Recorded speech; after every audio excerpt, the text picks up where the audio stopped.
Je vais le refaire juste pour le fun. On est prêts? Oui. Génial. Alors sur ce, messieurs dames, je vous demanderai bien humblement d'applaudir De façon ce étincelante. 4e podcast. Alors, messieurs, dames, le débat est lancé. Mais c'est ça, c'est un conflit de classe. Bonsoir à vous. On est présentement au Brewpub Brouhaha Rosemont pour ce super épisode de Conflit de classe. Oui, voilà. Toujours ici, un rendez-vous de politique et d'actualité, de débat. Au Brewpub Brouhaha, donc, un merveilleux lieu, honnêtement. C'est vraiment, c'est vraiment très généreux de leur part là, de nous accueillir ici. Là. Ça fait vraiment école avec les murs de briques, les Des tableaux. débats fertiles là, Oui, qui se sont étalés sur les murs. Même concept pour ceux qui nous écoutent pour la première fois. C'est très simple. On a une première partie, on vulgarise un concept de politique, un concept de société. Et par la suite, on passe dans un débat. Oui, exact. On fait intervenir deux invités qui vont en discuter dans une formule pour ou contre pour que, suite à ce débat-là, on puisse avoir une meilleure idée de ce que contient l'enjeu puis de ce qu'on peut en faire. Oui, tout ça va être probablement très limpide. On aura deux personnes qui vont venir en débattre. Et ce soir, c'est quand même excitant.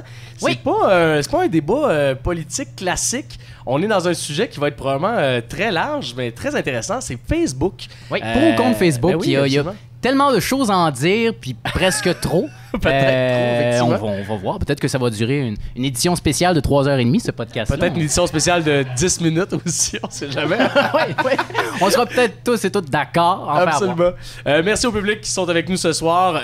On commence à l'instant même Facebook, on va le vulgariser. Je pense que j'ai pas besoin nécessairement de l'éclaircir plus qu'il faut. C'est un réseau social que vous utilisez probablement à la maison de plus en plus. J'aimerais par contre amener peut-être des faits d'actualité qui l'ont remis en contexte. C'est pas pour rien qu'on en parle quand même aujourd'hui pour au compte Facebook. Premier, c'est le scandale autour de Cambridge Analytica. Je vais me permettre de faire un petit retour historique sur ça parce que même moi, j'avoue qu'avant de préparer la chronique, je comprenais pas nécessairement tous les tenants et aboutissants de ça. C'est quoi ça, Cambridge Analytica? C'est une entreprise britannique à la base qui travaille dans ce qu'on appelle le profilage psychographique. Ce que c'est ça, en fait, là, c'est que c'est avec plusieurs données de réseaux sociaux, l'entreprise cumule là, une espèce des profils de millions d'individus et sont en mesure d'établir un peu leur profil de politique. C'est-à-dire pour qui ils voteraient, selon leur comportement, selon leurs applications, leurs images, leurs statuts.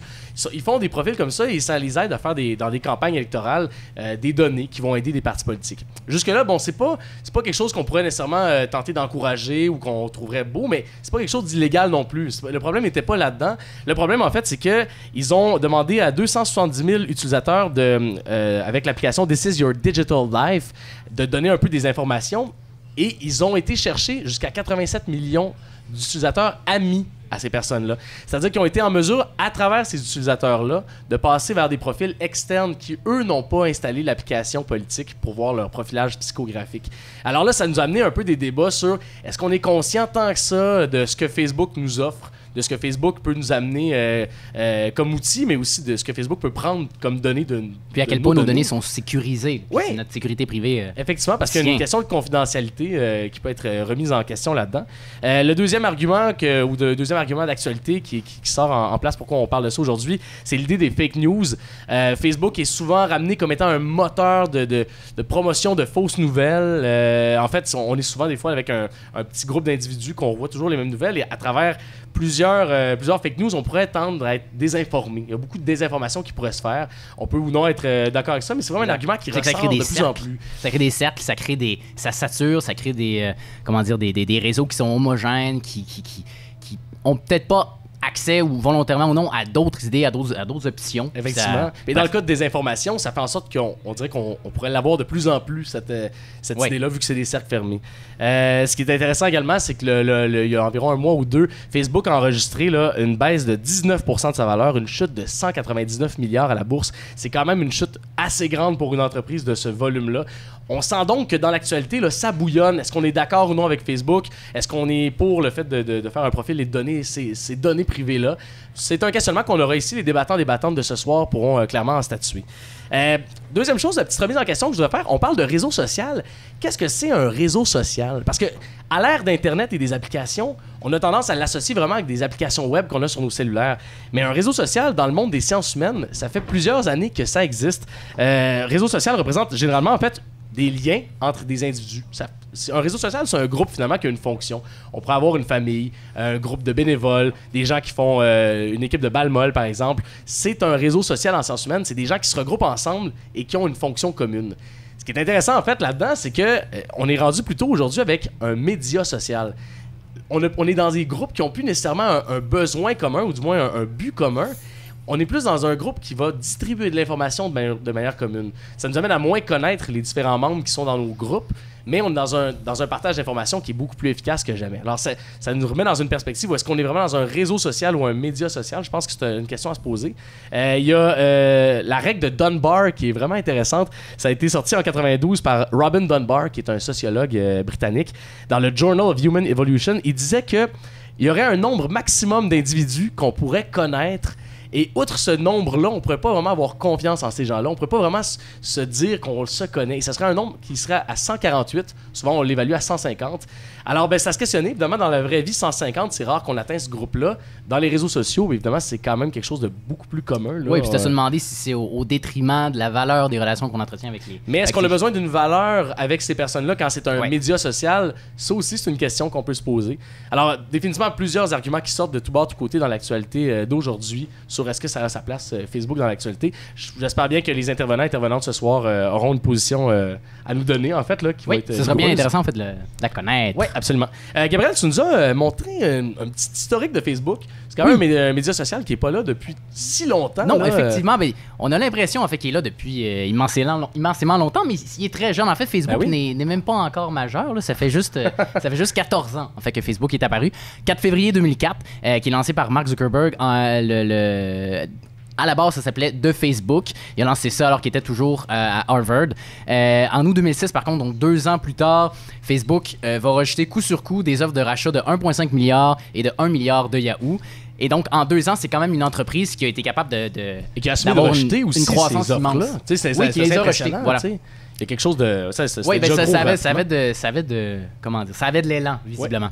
26 septembre 2006, le site va s'ouvrir à tous les internautes qui sont âgés d'au moins 13 ans et qui ont une adresse courriel valide. Puis 2 ans plus tard, Facebook va franchir le cap du 100 millions de membres inscrits. Donc, encore à peine 2-3 ans plus tard, c'est une croissance massive de la part de Facebook. Décembre 2009, pour une première fois, il va y avoir des organisations de défense des droits des internautes qui vont porter plainte pour réclamer des paramètres plus importants au niveau de la confidentialité des données privées. Donc en 2009, cette question-là, cet enjeu-là de la protection des données va s'inscrire dans l'actualité durablement. Donc c'est toujours un enjeu qui va concerner principalement Facebook, puis de façon intense. En février 2011, le compte du réalisateur français Luc Wouters qui a été désactivé lorsqu'il a mis en ligne une reproduction du tableau de Courbet, L'origine du monde, qui représentait le sexe féminin. Puis à ce moment-là, ça avait été qualifié de censure. Le compte avait été désactivé rapidement, puis sans aucune forme de préavis. Ça avait stimulé quand même beaucoup là, de critiques Oui, tout à face à fait. cette censure-là. C'est que ça montre que Facebook, d'une certaine manière, agit comme éditeur. Il y a des règles, il y a des paramètres, il y a une certaine forme de censure, si on veut. Il y a Éditorial, exact. Il y a un contenu qui est choisi et qui est autorisé ou non. Mars 2011, Zuckerberg va en fait indiquer que son site a été ni nécessaire ni suffisant pour faire le printemps arabe. On se souvient que dans ce contexte-là, lors des rassemblements en Égypte, on avait pratiquement associé, élevé ouais. Facebook au rang de, comme si ça avait été un élément essentiel dans cette solidarité-là, parce que les réseaux sociaux avaient permis une communauté qui aurait peut-être pas existé sans Facebook lui-même. Avril 2012, Facebook va annoncer sa plus grosse acquisition depuis sa fondation, le site Instagram, pour 715 millions. La plateforme va entrer un mois plus tard en bourse. On a tendance à oublier qu'Instagram appartient à Facebook. Là, tu sais, Tout à c'est fait, quand même oui, quelque chose exact. Ben, ça l'a grossi encore davantage. Ouais, ben oui. Facebook va dépasser ensuite le milliard de membres en 2012, donc encore une fois une croissance qui se maintient. Novembre 2016, Facebook va être accusé d'avoir influencé le résultat des élections américaines. Ça va être un gros, pendant des mois, il va être accusé notamment à cause de ces questions-là, des fake news, puis des cercles fermés, puis du rôle qu'il joue de plus en plus dans nos sociétés de médias. Il y a de plus en plus de personnes qui vont s'informer via Facebook. Est-ce que ça devrait comment dire, est-ce que Facebook devrait prendre une responsabilité de cette nouvelle réalité-là? Bref, il avait été accusé pendant des semaines, voire des mois. Et en avril 2018, le fameux scandale Cambridge Analytica dont tu as parlé. Donc voilà une courte histoire, 14 ans, mais finalement toute une croissance. Chargée, oui, définitivement. certainement. Gabriel, tu as regardé certains autres modèles de réseaux sociaux qui ont des histoires particulières aussi. Tout à fait. Ben, c'est ça. Donc, Facebook, comment dire, c'est l'emblème du réseau social d'aujourd'hui parce que c'est le plus populaire, celui qui a réussi à s'inscrire.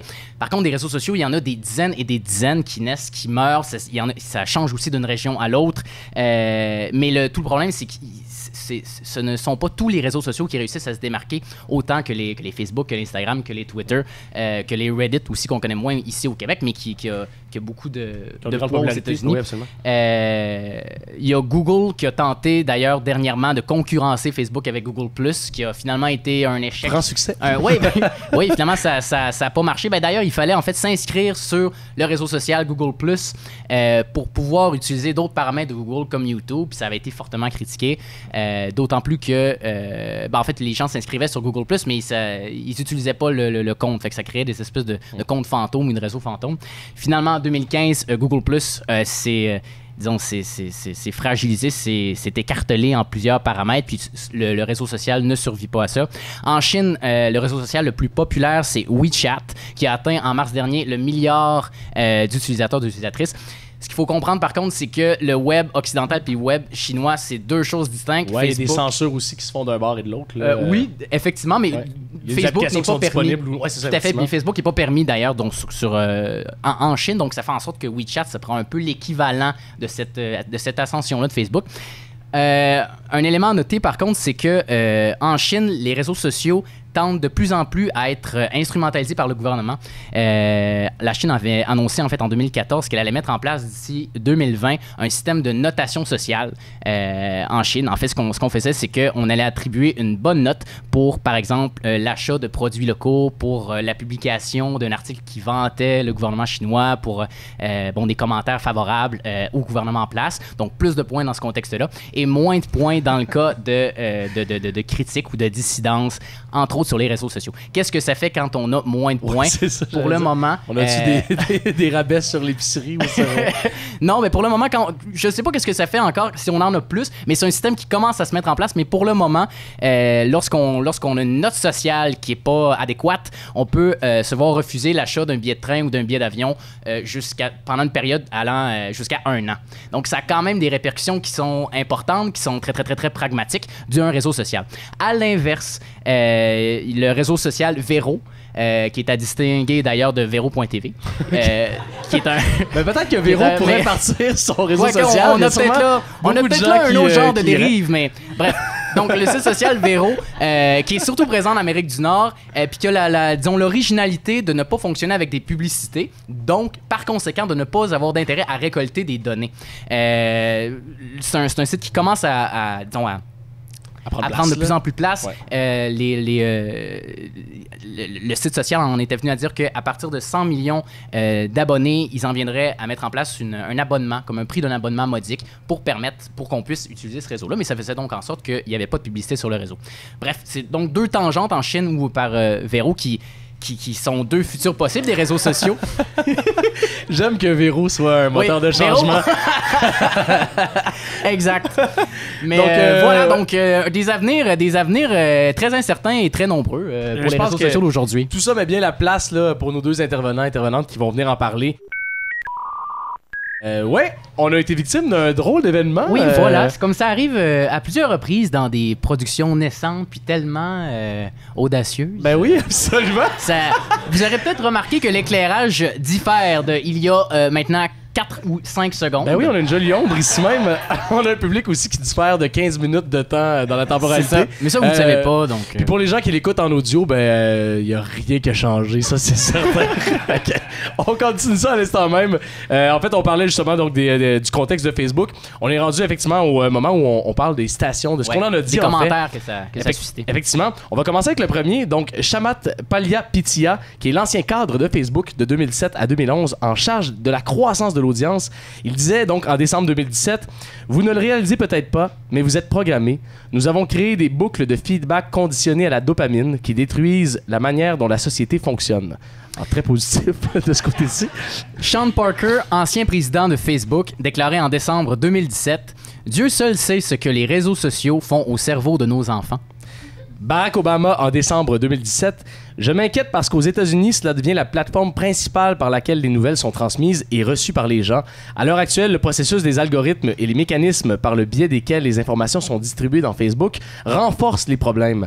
À savoir que si vous êtes un conservateur, vous n'allez voir que les nouvelles qui vous concernent. Donc, vous êtes soumis à des formes de propagande. Et pour moi, c'est une inquiétude démocratique à avoir. » Finalement, Mark Zuckerberg, novembre 2016. Sur tous les contenus présents sur Facebook, plus de 99% sont authentiques. Seule une infime minorité sont des fausses histoires. Il est extrêmement peu probable que ces fausses histoires aient changé le cours de cette élection. Alors, beaucoup de personnes qui se sont prononcées là-dessus. 2 autres personnes qui s'en viennent à l'instant même voilà. pour le débat. On est très excités de les avoir avec nous ce soir. Alors, veuillez applaudir Maïka Sondarji et Gabriel Secours.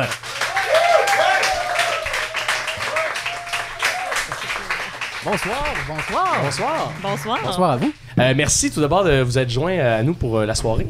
Oui, Ça fait plaisir. Ça fait plaisir. Yes, vraiment. grande expérience. Ça risque d'être assez riche quand même. C'est pas un débat aussi politique que d'habitude. Quoi que ça risque d'être clair. Quoique, ça va certainement créer des nœuds. Là. Absolument. Des nœuds, peut-être.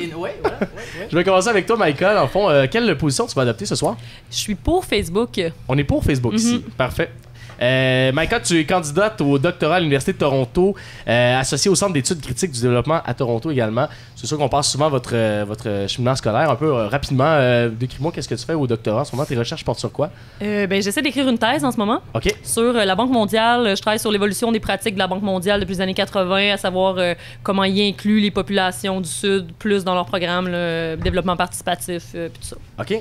Parfait. Ben écoute, on souhaite bonne chance là-dedans. Ben je vais en avoir besoin. On lui souhaite bonne chance. Une bonne applaudissement, mesdames et messieurs.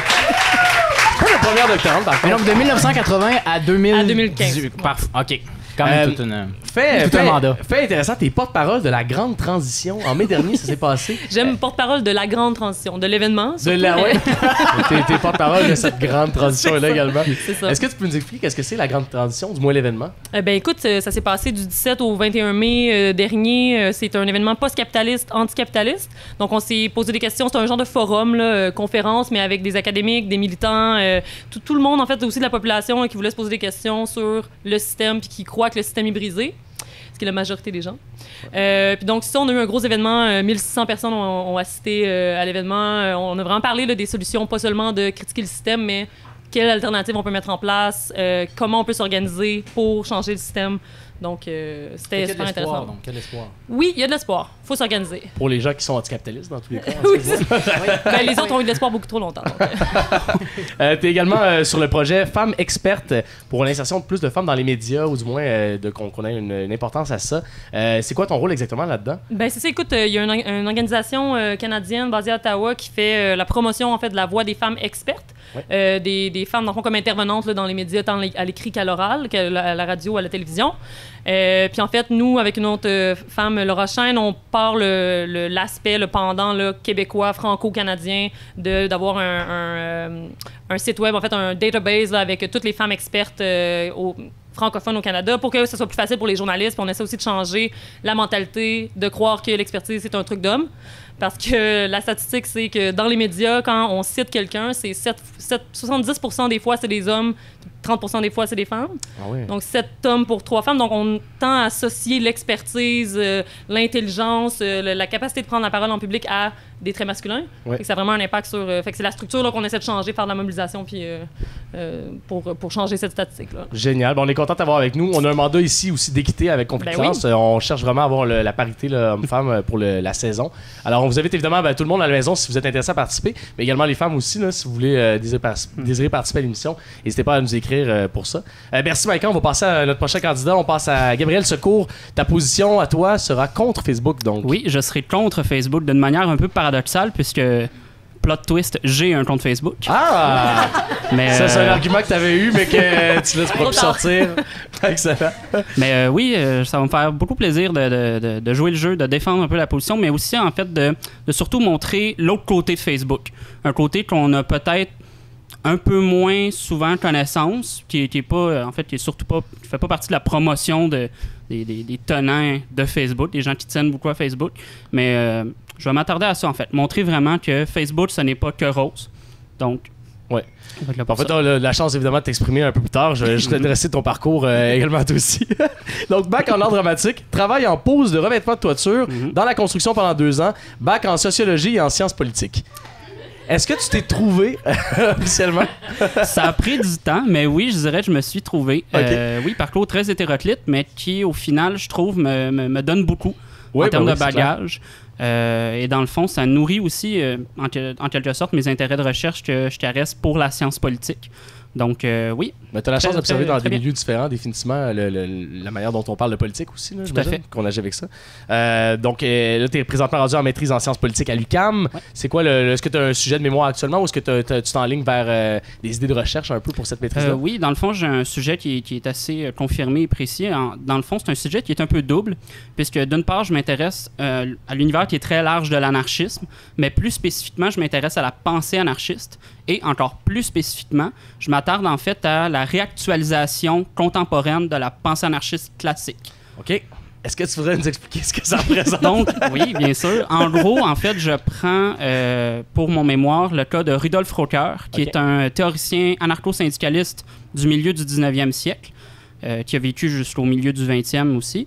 Et dans le fond, ce que je m'attarde à faire, c'est de montrer que bien que cette pensée-là soit considéré comme classique, avec un contexte qui lui était propre et très probablement des enjeux qui l'étaient tout autant, ben, je veux en fait démontrer que cette pensée-là voyage en fait, ou se transforme. Et donc, je veux voir dans une espèce d'exercice de contextualisation historique qui se prolonge dans le temps, comment de nos jours, en conclusion en fait du travail de recherche de mémoire, cette pensée-là peut avoir en fait connu un certain aboutissement, que ce soit au plan pratique, au plan théorique, ou les deux.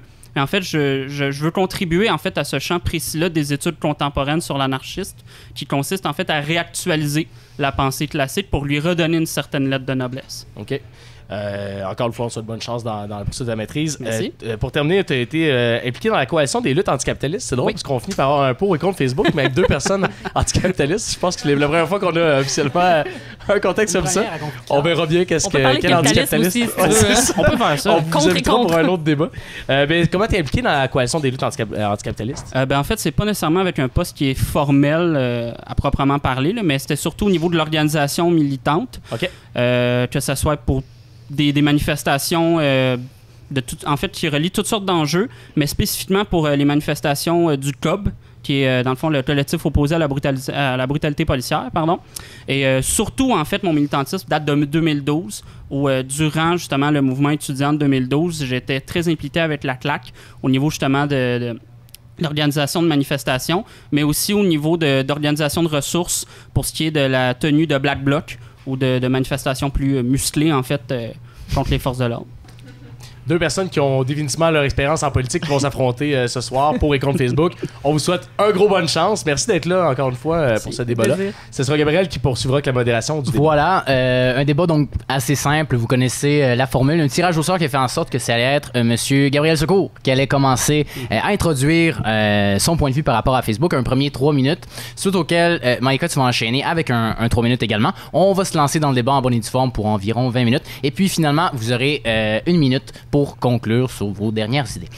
Alors, je lancerai ça directement. Gabriel, tu peux y aller pour un premier 3 minutes. Parfait. Donc, comme je l'ai dit au départ, ma position est assez paradoxale, puisque j'ai moi-même un compte Facebook.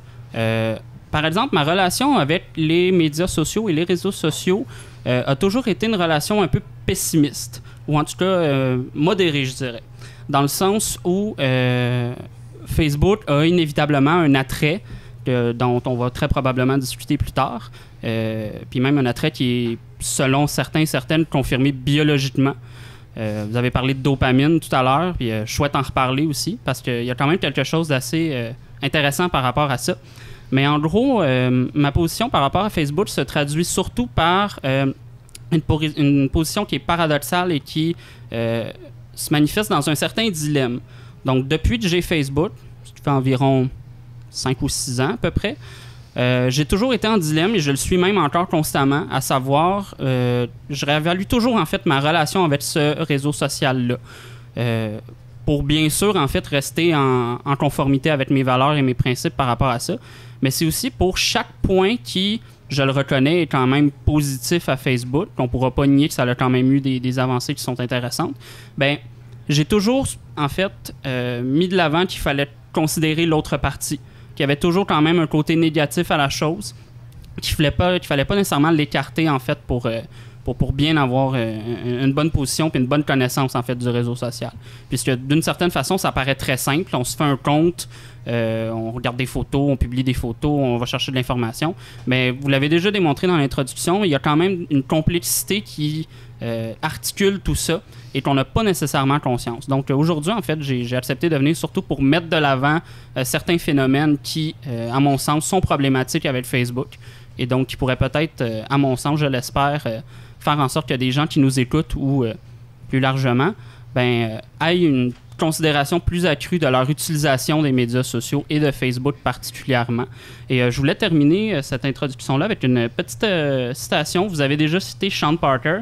Je vais le reciter dans un autre contexte, à une convention sur les hautes technologies, lorsqu'on lui a parlé justement des débuts de Facebook, dans une traduction de mon cru. Oui, je fais ça à mes heures.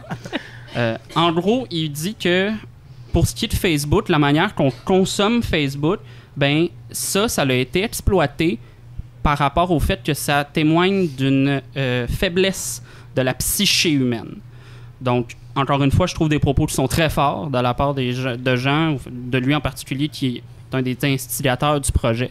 Et donc, ça m'a surtout amené aussi à me poser beaucoup de questions par rapport à Facebook et donc d'accepter aujourd'hui de venir vous en parler. Maïka? Ben écoute, messieurs, je suis désolée, mais je pense pas que ça va être votre débat le plus enlevant. J'essaye, là, mais c'est parce qu'en fait, c'est ça. Donc, comme tu dis, tu peux pas nier les effets positifs ou les effets, disons, de mobilisation de Facebook. Je peux pas non plus nier les effets négatifs. Là, vous en avez fait une liste assez éloquente. Là, la vente d'informations, la publicité. Je suis pour Facebook, mais je suis pas pour la vente d'informations à des compagnies privées. Mm-hmm. On va parler là, du modèle, puis tout ça. Je suis pas pour le bullying en ligne qui est favorisé par Facebook, tout ça. Bon.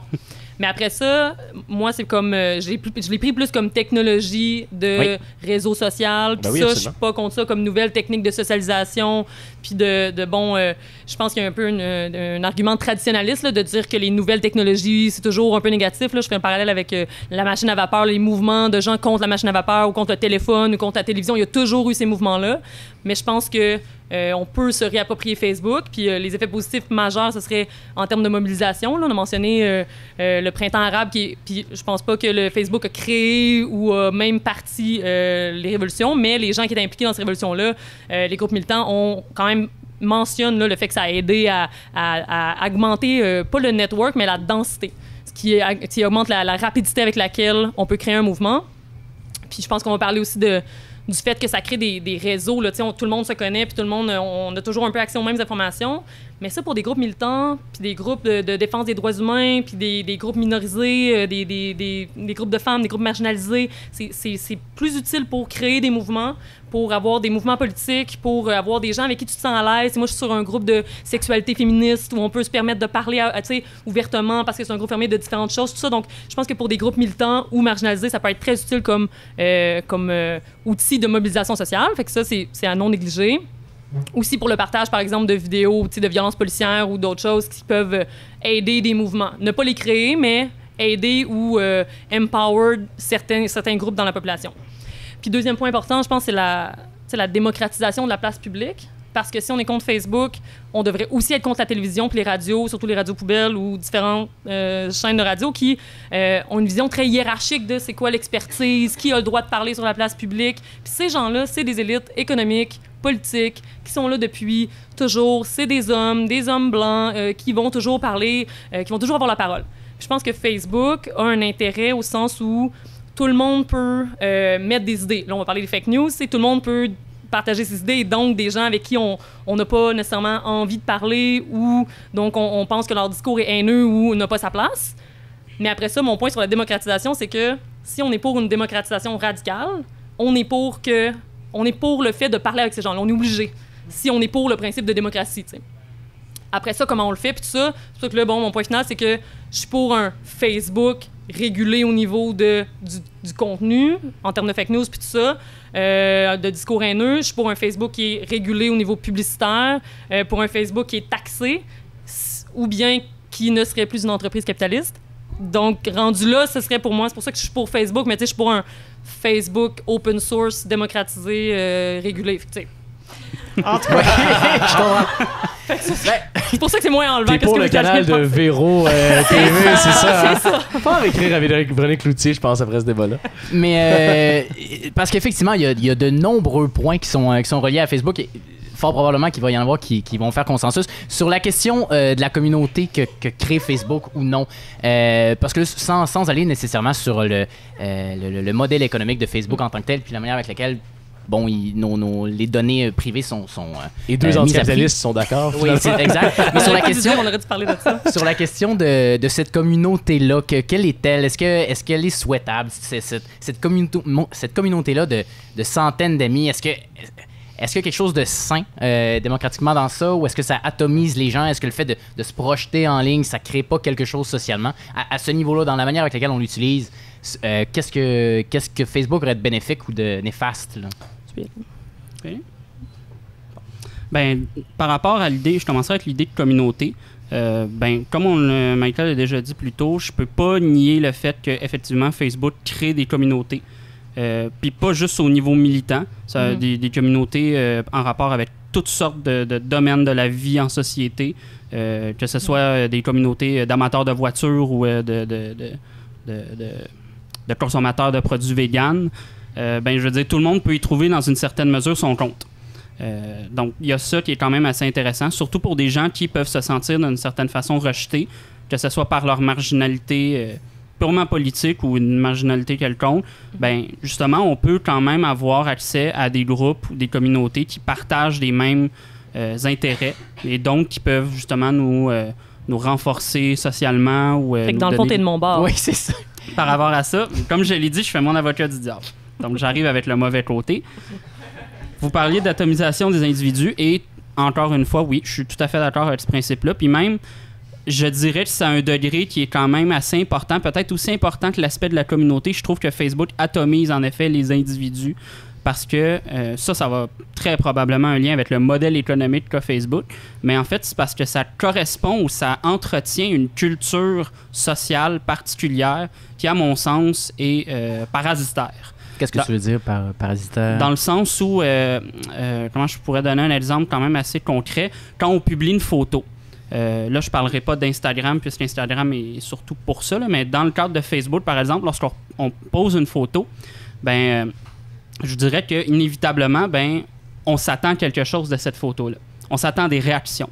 Plutôt, on parlait de dopamine, et depuis les dernières années, il y a une multitude d'études universitaires, que ce soit en Amérique du Nord, en Europe ou ailleurs dans le monde, qui veulent justement s'attarder à qu'est-ce que les réseaux sociaux, l'Internet plus largement, mais surtout les réseaux sociaux, ont comme effet au niveau biologique, physique sur le corps.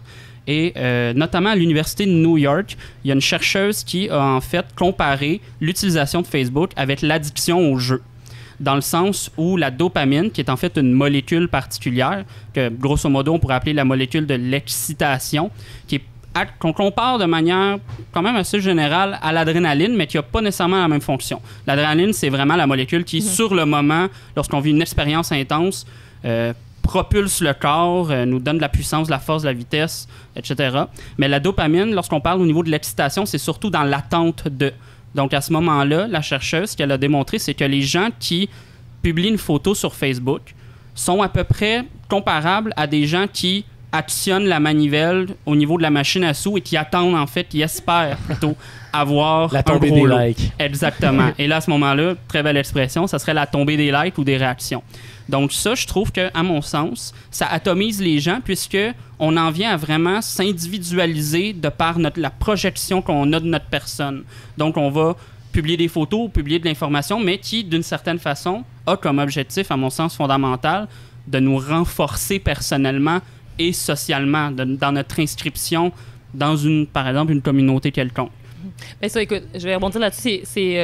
T'as pas tort, là. Évidemment que ça amplifie certains traits pas juste de notre génération, mais d'une époque là, dans laquelle on est basé sur le paraître, le physique, le narcissisme, le bien-être individuel, puis comment je me sens par rapport aux choses, puis la reconnaissance sociale. Mais mon point, c'est que Facebook ou les médias sociaux en général, la technologie, c'est pas la cause de ça. Ça amplifie, mais c'est le modèle dans lequel on vit qui est complètement... C'est un néolibéralisme patriarcal. C'est tout qu'on devrait changer. C'est pas juste... Pour moi, Facebook, c'est seulement un symptôme c'est comment on l'utilise. Mais si on vivait dans une société où on vit moins sous ces genres de valorisation-là, basées sur du vent un peu, on pourrait utiliser la technologie, réseau social différemment.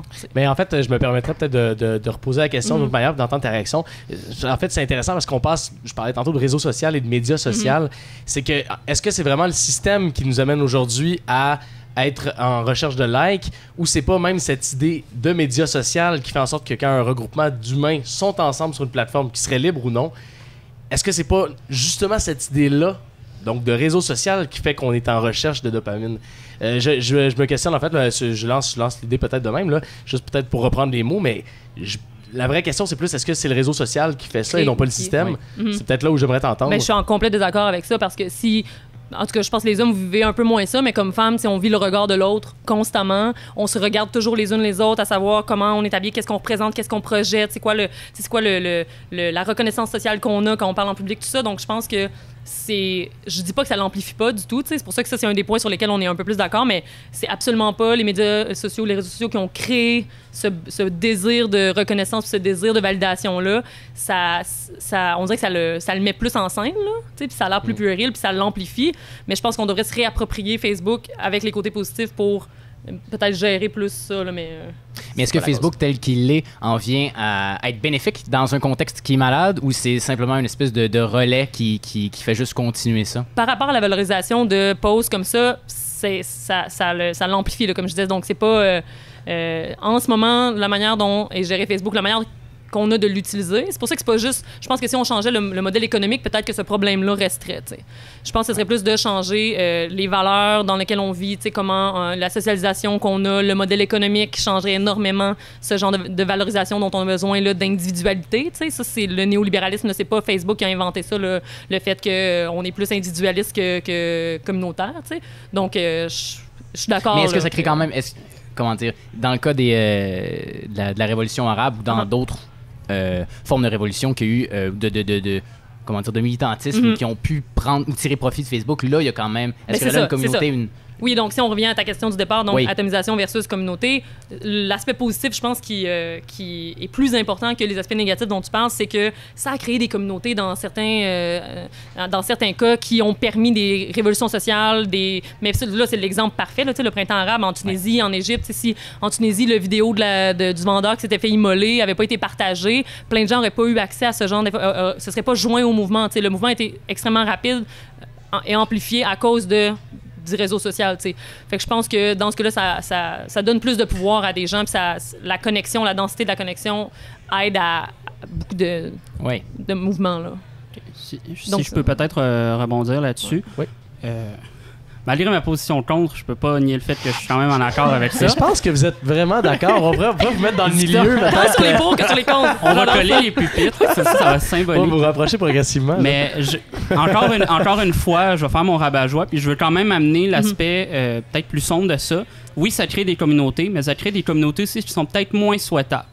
Je veux dire, si on regarde l'émergence de l'alt-right, dans le fond de l'extrême droite qui se fait depuis quelques années, une dizaine d'années environ, ben on peut pas nier qu'en même temps, un réseau social comme ça laisse la porte quand même ouverte aussi à des discours, des propos, de l'information, des images qu'on considérerait vraiment néfastes ou moins souhaitables. Mais tu vois, si je peux... oui, tout à fait, ça favorise aussi les groupes alt-right. Puis si on prend une bière un vendredi soir, je vais te dire que je suis vraiment contre ce genre de mouvement-là. Puis tu sais, j'aime pas ça. Mais comme position par rapport à la démocratie, ce que je pense, c'est que ces groupes-là ont le droit d'exister. Faut découvrir, faut apprendre à leur parler, puis à essayer de défendre nos idées, puis à essayer d'avoir une discussion démocratique dans un contexte démocratique qui ferait que ces gens-là ont un droit de parler, tu sais. Les gens qui ont élu Trump, ils ont élu Trump parce qu'ils se sentaient délaissés, ils se sentaient pas écoutés, tout ça. Donc, je pense que si on parle de la plateforme comme mobilisant ou donnant du pouvoir à certains groupes avec lesquels on est en désaccord, je trouve que c'est comme plate de dire ça parce que ces gens-là ont le droit d'exister et d'avoir leur opinion. Après ça, il faut les convaincre que... Tout à fait. Au plan idéologique, c'est sûr que oui. Dans le contexte d'une discussion, c'est sûr. Mais pour ce qui est de groupes qui prônent ouvertement la haine ou la violence envers autrui, tout à fait. à ce moment-là, c'est là que je vois vraiment difficilement le fait de dire laissons-leur une page Facebook. Encore une fois, là, ça a sorti aux nouvelles récemment où il y a des groupes d'extrême droite qui ne se font pas fermer leur compte Facebook. C'est ça, c'est sûr. Même en tenant des propos ouvertement haineux et violents.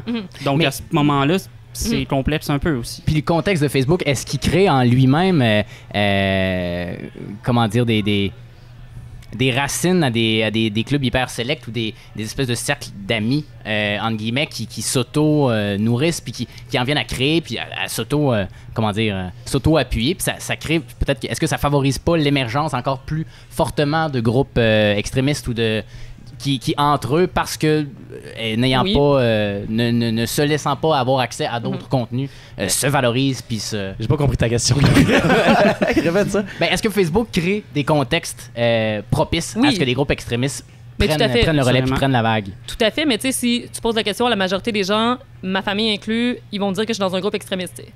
Que mes idées sont dangereuses pour la société. Je sais pas si tu comprends, au sens où on n'est pas considéré comme dans la norme du tout. Donc, ça légitime des groupes extrêmes des deux côtés. Après ça, s'il y a des discours haineux puis tout ça, comme je disais au début, plus de régulation, all-in, je suis vraiment pour qu'il y ait plus de régulation sur les discours haineux.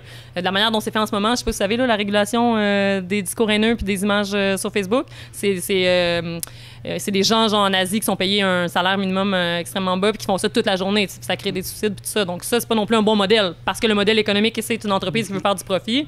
Donc ils vont payer des gens $1 de la journée pour regarder toutes les vidéos qui sont haineuses pour voir lesquelles on délivre. Mais en tout cas, bref, tout ça pour dire qu'il y a un moyen d'avoir, si on est open source puis qu'il y a plus de régulation par les membres eux-mêmes et de la régulation externe qui n'est pas étatique, on pourrait arriver à un modèle qui aurait moins ce genre de groupes haineux-là. Des groupes extrémistes, je suis d'accord avec ça, mais pas haineux. Ça, tu penses? Oui. Moi, j'ai l'impression, en fait, je voudrais peut-être relancer le débat sur cette idée-là parce que peut-être c'est quelque chose qui va faire consensus pour vous deux. L'idée d'avoir un réseau social, ben oui, on va l'assumer rendu là. L'idée d'avoir un réseau social open source et compagnie, il y a plein de modèles qui commencent à émerger justement, qui sortent de Facebook. Il n'y a pas là justement un danger de renforcer cette idée d'extrême-là. En fait, l'idée justement de vouloir sortir du système économique fait pas en sorte que sur plein de plateformes justement qui soient dans le dark web ou qui soient libres en fait du système économique, il n'y a pas cette idée-là qu'on peut même tomber dans quelque chose de l'arme à feu, de la vente d'organes, des compagnies comme ça. J'ai l'air d'exagérer, mais il y a énormément de plateformes de réseaux sociaux en ce moment qui permettent ces échanges-là, puisqu'ils sont justement en dehors d'un système économique. C'est peut-être à vous de répondre à ce niveau-là, dans le sens que Facebook est peut-être le moins pire des mots en ce moment. Mais merci de me donner des arguments, mais... Je veux savoir peut-être les opinions. Oui, parce que j'en ai parlé aujourd'hui avec des gens, donc je sais pas si tu connais la plateforme Diaspora, qui est une plateforme open source. Ils ont à peu près 1 million là, de membres. Mais c'est super intéressant. Avec là, j'étais comme vraiment excitée de voir ça. J'étais comme, c'est l'exemple que je vais apporter comme un bon exemple d'un réseau social qui est démocratisé. Mais le problème avec ça, comme tu dis, c'est que comme tu peux être anonyme, puis comme les individus donc centralisent pas leur information demeure individuelle, ça fait que tu peux être anonyme. Puis donc, ISIS a pris la mainmise de ça. Il a vraiment utilisé ça pour promouvoir des discours haineux de manière terrible, tu sais. Donc, libre. Et libre, c'est ça. Et donc, je pense que je pense pas que Facebook est le meilleur modèle, je n'irais vraiment pas jusqu'à dire ça. Mais je pense qu'il y a un modèle, en effet, là, qui serait régulé et par la communauté et par des groupes extérieurs, tu sais, qu'on se trouve des barèmes ensemble là, pour dire... parce qu'en termes de régulation, effectivement, du discours haineux, Facebook, je pense que c'est comme mieux que si c'était complètement libre. Là. Mais... Peut-être entendre là-dessus, justement, cette idée-là, en fait, en tant que compte Facebook. Ben oui, justement, c'est vrai que par rapport au niveau des discours haineux, il y a un modèle de régulation qui, en effet, s'en sort un peu mieux. Mais même encore une fois, avec Facebook, la chose, c'est qu'on a beau établir des paramètres par rapport à ça, qui ont quand même leur pertinence au niveau de la confidentialité, au niveau de la sécurité, mais plus on avance dans le temps, puis plus on se rend compte que ces paramètres-là sont très souvent déjoués. Je veux dire, je peux me créer 80 faux comptes Facebook puis aller propager ce que je veux. Puis oui, peut-être que je vais me faire fermer, mais il n'y a rien qui m'empêche de le refaire et de le refaire et de le refaire. Donc à ce moment-là, comme Michael disait, au niveau du modèle en soi, il y a le potentiel justement de revoir la chose, puis de justement réorganiser le truc. Mais pour l'instant, avec le contexte qu'on a en ce moment, le modèle est déficient. Et donc, ça s'inscrit dans quelque chose de plus large qui est tout aussi déficient, sinon plus. Et donc, au niveau de l'anonymat, ben c'est sûr qu'au niveau du deep web, il y a cette sécurité-là au niveau de l'anonymat pour faire je ne sais quelle chose horrible. Mais c'est tout aussi possible avec Facebook. Peut-être qu'il va y avoir du contenu, surtout du contenu, je dirais, des idées qui vont être tempérées, mais ne serait-ce que la possibilité est toutefois présente. Mais il y a quand même des mécanismes d'édition. Il y a quand même un contrôle, même s'il est peut-être bâclé, il est somme toute présent plus que si ça se faisait open source de façon tout à fait libre et c'est comme une question ouverte parce qu'on ne sait pas ce que ce serait s'il n'y avait pas le système de régulation. Mais c'est vrai qu'il est déficient. Mais si vous aviez à vous pencher là, sur un avenir des réseaux sociaux, de Facebook de façon générale, force est de constater qu'il est plein de travers. Ce serait qu'est-ce que vous envisageriez? Qu'est-ce qui tu dirais après la chute du capitalisme? Ah, ouais. À ce moment-là, je verrais... Dans la grande transition qui va y arriver, là, peut-être. C'est ça, la transition. Ouais. Donc... Non, mais écoute, je sais pas, donc je pense qu'on est d'accord là-dessus, là, un modèle qui serait pas une entreprise privée possédée par un individu qui fait des milliards de dollars, ce serait ça un modèle, ça partirait de là, ça partirait du fait qu'il n'y a pas de quête de profit. Donc s'il n'y a pas de quête de profit, il n'y a pas de vente d'informations pour du profit, il n'y a pas de publicité, il n'y a pas de compagnie qui essaie de s'approprier, de se faire des faux comptes, de vendre des trucs, donc ça enlèverait beaucoup là, de problèmes à Facebook. Je pense pour ça que je suis pour Facebook, parce que je suis pour la technologie en soi, que dans un système qui n'est pas aussi brisé que celui en ce moment, il y aurait plein d'affaires qui seraient bien moins négatives, là, ou que les externalités seraient beaucoup moins négatives. Mais donc, au final, l'avenir de Facebook dans ce contexte-là ressemblerait beaucoup à Facebook, au sens dans une société distincte. Le média social en soi, le mécanisme en tant que tel, lui, serait le même. Gabriel, de ton côté? Dans un certain sens, je suis d'accord, mais aussi, j'entrevois quand même un certain avenir pavé d'une petite incertitude par rapport au fait que, justement, oui, dans l'idéal d'un... Ouais, c'était très pavé, c'était beau. Une petite incertitude. C'est mon parcours en théâtre. On frémit un peu. Mais ton parcours en toiture, là, pour le pavé aussi, c'est moins poétique, par exemple. Je vous dirais que lire le manifeste du Parti communiste sur un toit... Ah oui? Il n'y a pas de grands auditeurs. C'est poétique. Mais c'est très poétique. Mais mon incertitude, en fait, réside surtout... dans comment on va changer le système, parce que oui, on souhaite vraiment la fin du capitalisme, en tout cas nous deux. Ce sera un débat pour ou contre le capitalisme avec vous deux contre une autre personne dans les prochaines saisons.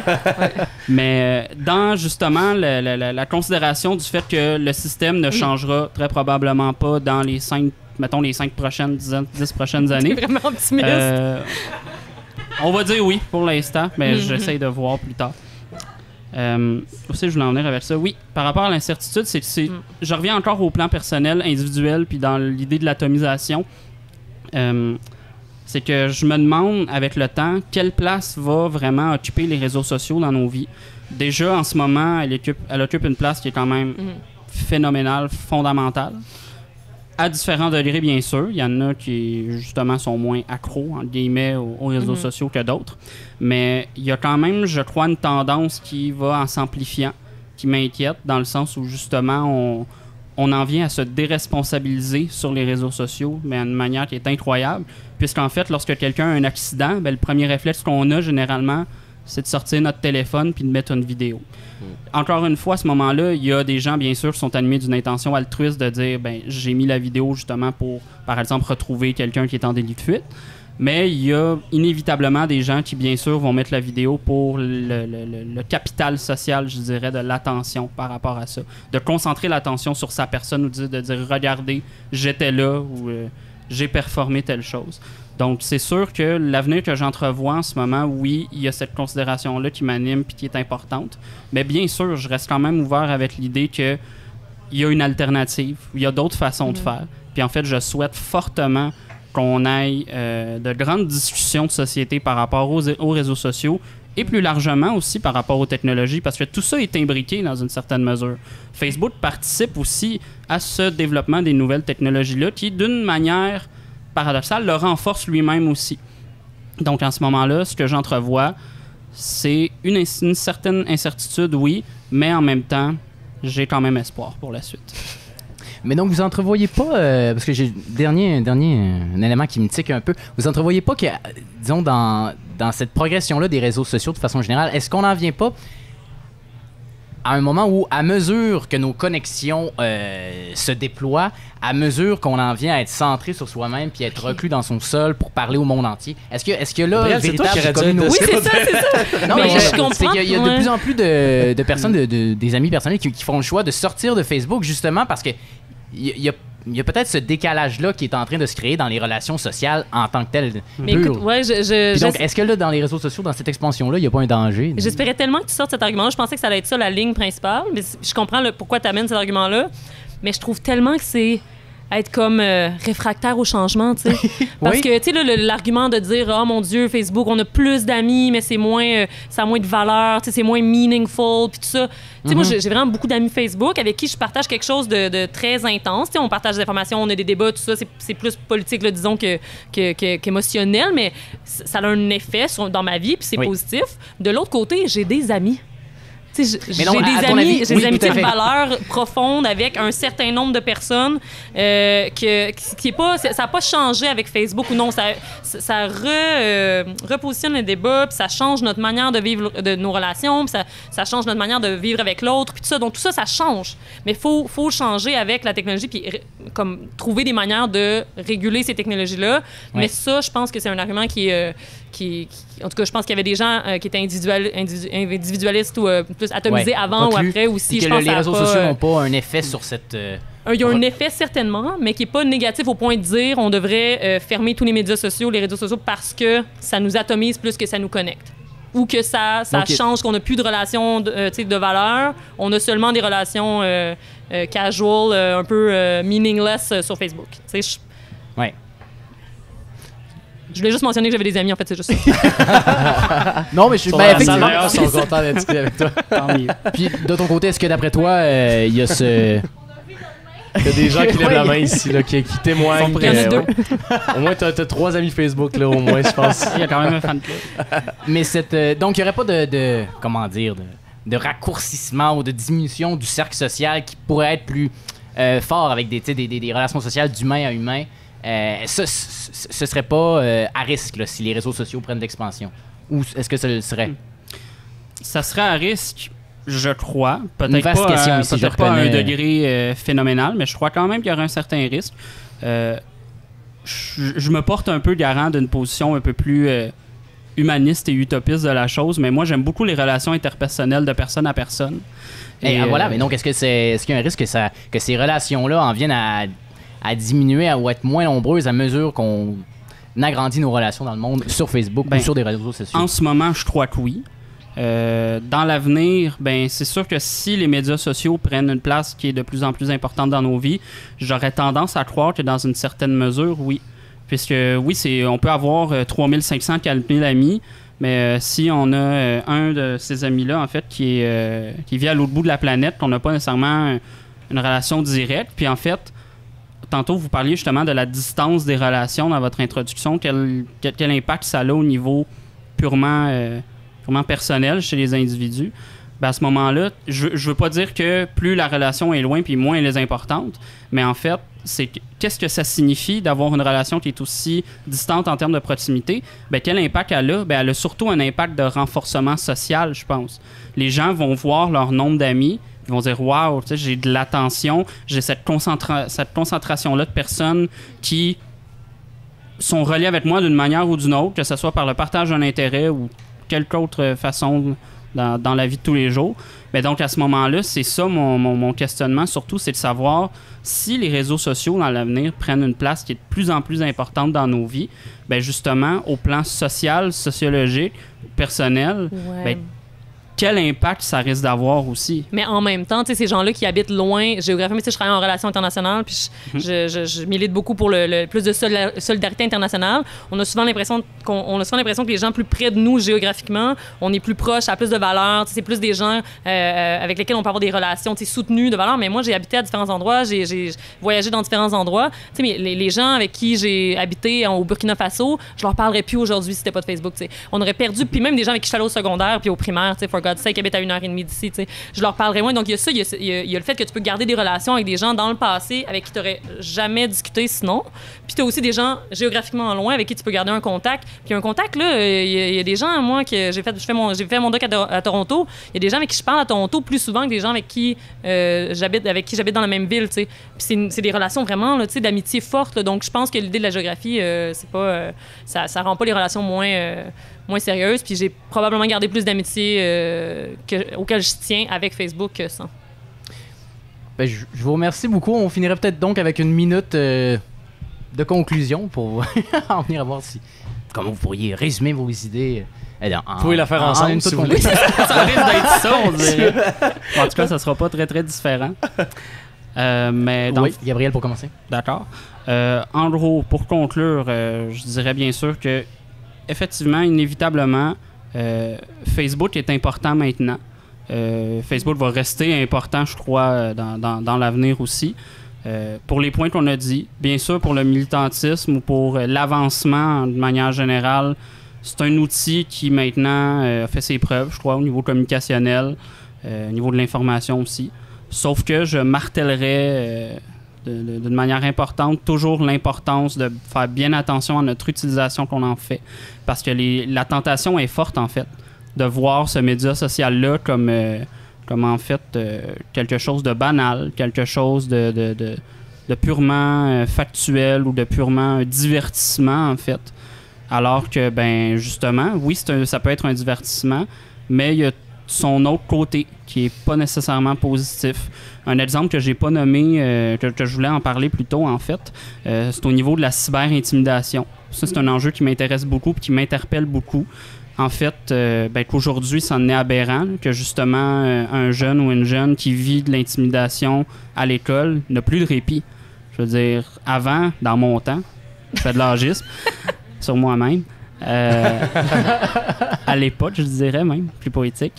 Je veux dire, on vivait des situations conflictuelles dans un certain lieu, ben, on est chez soi puis on a la paix dans une certaine mesure. On a un échappatoire. Mais les réseaux sociaux aussi, le mauvais côté que ça peut avoir apporté avec la chose, ben, c'est qu'on n'a plus de porte de sortie. On peut bloquer des gens, bien sûr, sauf que comme j'ai dit tout à l'heure, ben, on se recrée un compte, on recommence, puis on contourne les paramètres, puis on continue.